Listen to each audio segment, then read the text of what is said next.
Have you ever noticed how the same power that lifts someone up can also become the very reason they fall?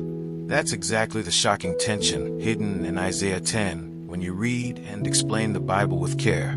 At first glance, it seems like Assyria is just winning, expanding, conquering, dominating the scene like an unstoppable force in the chapters of Isaiah 10. But here's the twist most people miss. What looks like success is actually a setup for accountability, and what looks like divine approval is actually a temporary assignment. That's where things get uncomfortable, because it challenges the common belief that power equals permission and victory equals blessing. If you've ever trusted political strength, personal achievement, or even your own momentum a little too much, this message hits differently, and it might just change how you see every win in your life. Then, let's read the chapter together. Woe to those who make unjust laws, to those who issue oppressive decrees, to deprive the poor of their rights, and withhold justice from the oppressed of my people, making widows their prey, and robbing the fatherless. What will you do on the day of reckoning, when disaster comes from afar? To whom will you run for help? Where will you leave your riches? Nothing will remain but to cringe among the captives, or fall among the slain. Yet for all this, his anger is not turned away. His hand is still upraised. Woe to the Assyrian, the rod of my anger, in whose hand is the club of my wrath. I send him against a godless nation. I dispatch him against a people who anger me, to seize loot and snatch plunder, and to trample them down like mud in the streets. But this is not what he intends. This is not what he has in mind. His purpose is to destroy, to put an end to many nations. Are not my commanders all kings? He says. Has not Calno fared like Carchemish? Is not Hamath like Arpad? And Samaria like Damascus? As my hand seized the kingdoms of the idols, kingdoms whose images excelled those of Jerusalem and Samaria. Shall I not deal with Jerusalem and her images, as I dealt with Samaria and her idols? When the Lord has finished all his work against Mount Zion and Jerusalem, he will say, I will punish the king of Assyria for the willful pride of his heart and the haughty look in his eyes. For he says, by the strength of my hand I have done this, and by my wisdom, because I have understanding, I removed the boundaries of nations. I plundered their treasures. Like a mighty one, I subdued their kings. As one reaches into a nest, so my hand reached for the wealth of the nations. As people gather abandoned eggs, so I gathered all the countries. Not one flapped a wing, or opened its mouth to chirp. Does the axe raise itself above the person who swings it, or the saw boast against the one who uses it, as if a rod were to wield the person who lifts it up, or a club brandish the one who is not wood? Therefore, the Lord Almighty, will send a wasting disease upon his sturdy warriors. Under his pomp of fire will be kindled, like a blazing flame. The light of Israel will become a fire, their Holy One a flame.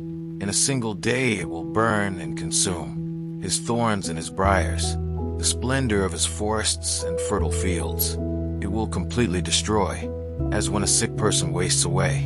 And the remaining trees of his forests will be so few that a child could write them down. In that day the remnant of Israel, the survivors of Jacob, will no longer rely on him who struck them down, but will truly rely on the Lord, the Holy One of Israel.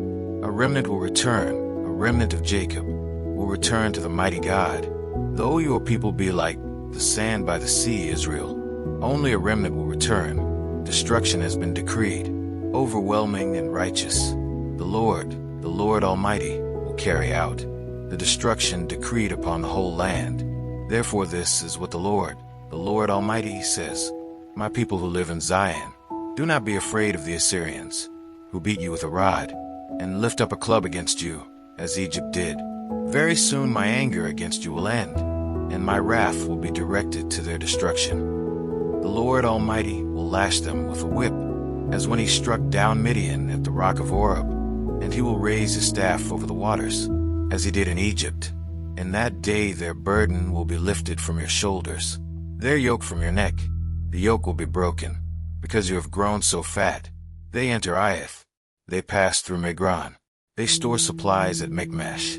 They go over the pass and say, we will camp overnight at Geba. Ramah trembles, Gibeah of Saul flees. Cry out, daughter Galim. Listen, Lisha. Poor Anathoth. Madmenah is in flight. The people of Jebim take cover. This day they will halt at Nob. They will shake their fist at the mount of daughter Zion, at the hill of Jerusalem. See, the Lord Almighty, will lop off the boughs with great power. The lofty trees will be felled. The tall ones will be brought low. He will cut down the forest thickets with an axe. Lebanon will fall before the mighty one. Let's say a quick prayer to thank the Lord for his mercy. Lord, I come to you like a friend sitting close, grateful for what you've just shown me through this study of your word. Thank you for opening my eyes through Isaiah 10, for reminding me that power, success, and pride are never greater than your authority. Thank you for the knowledge I've received, not just to understand, but to live differently because of it. Now I ask you, gently but sincerely, help me apply this in my everyday life. When success comes, keep my heart humble. When pressure comes, keep my faith steady. When I'm tempted to rely on myself more than on you, pull me back with wisdom and peace. Teach me to trust you more than anything I can see or control. Walk with me in my decisions, my work, my relationships, everything. And don't let this study stay only in my mind, but let it become action in my life. I don't want to just read and explain your word. I want to live it.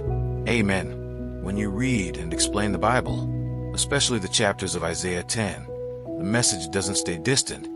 It gets uncomfortably personal. It pushes the viewer to ask, where am I placing my trust right now? Is it in my own ability, my network, my money, or in something far greater than all of that? Because Assyria shows a hard truth. Success without humility doesn't stay stable for long. And that's not just ancient history. It's a mirror for everyday life and business, relationships, and decisions we make when nobody is watching. So here's the challenge. If God can use nations as instruments and still hold them accountable, what does that say about how life is really governed? Are we building our lives on something solid, or just riding temporary waves of opportunity?